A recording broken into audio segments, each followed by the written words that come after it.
俄罗斯大规模袭击基辅，这仍是打政治仗，而不是使战争升级的动向。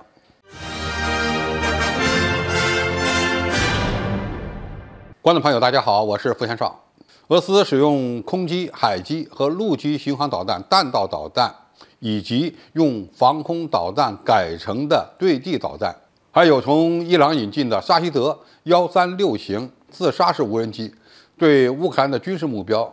基础设施和民用目标进行了打击。到目前为止，空击已经导致乌克兰14人死亡，97人受伤。按照乌克兰方面的统计，已知约有70个目标受损，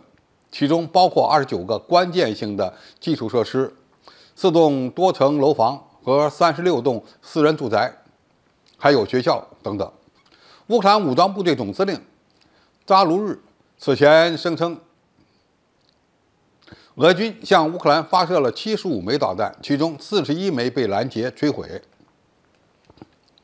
如果按照最新的损失统计，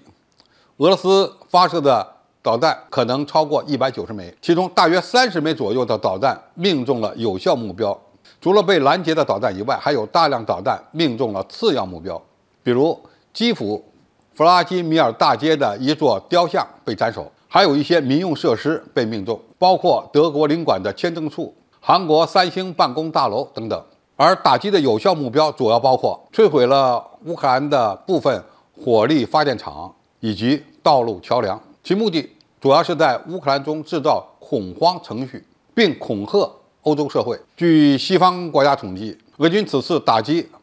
乌克兰境内的多个目标，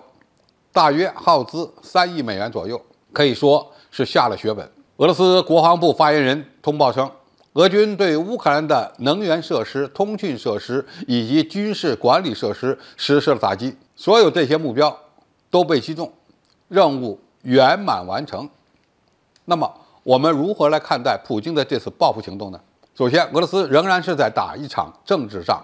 而不是军事仗，也没有迹象表明俄罗斯此举是为了打一场全面战争，也就是说将特别军事行动升级为一场全面战争。很明显，普京进行的这次大规模的远程导弹袭击行动，不是为了打胜仗服务的，而是为了震慑乌克兰当局，给国内民众一个交代。俄罗斯高层把克里米亚大桥被炸定性为恐怖袭击，所以报复的范围扩大到了非军事目标，也可以说这是一种心理战。然而，现在的俄乌冲突已经不再是政治仗了，而是要通过实打实的军事行动夺取胜利。所以，类似的报复行动如果没有办法为俄军的作战提供有效帮助，那么实际效果就会有限。其次，这样的报复行动无法让乌克兰当局屈服，反而会增加西方的悲情效应，进一步增加乌克兰获得援助的可能性。泽连斯基是一位非常会表演的总统，事件发生后他就四处求援，而法国和德国可能会加速向乌克兰提供先进的防空武器系统。乌克兰正在利用这个机会，把自己塑造成战争的受害者，也可能会影响到西方民众对本国政府军援乌克兰的支持力度。俄军的这次报复行动也证明，他们仍然没有继续升级战事的打算。打击基础设施不大可能会成为常态化的行动，也不会持久，因为俄罗斯军队目前所装备的精确制导武器还是有限的，长时间这么干打不起，也不划算。总体而言，俄军此次的报复行动主要还是为了给国内民众一个交代，同时达到威慑乌克兰和西方的目标。不过，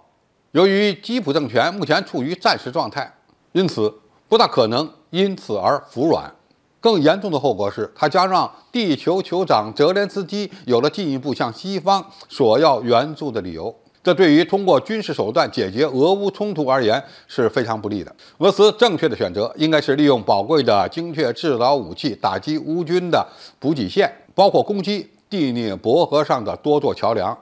铁路枢纽等等，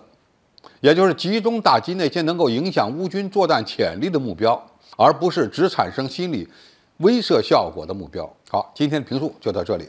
谢谢大家收看，我们下期再见。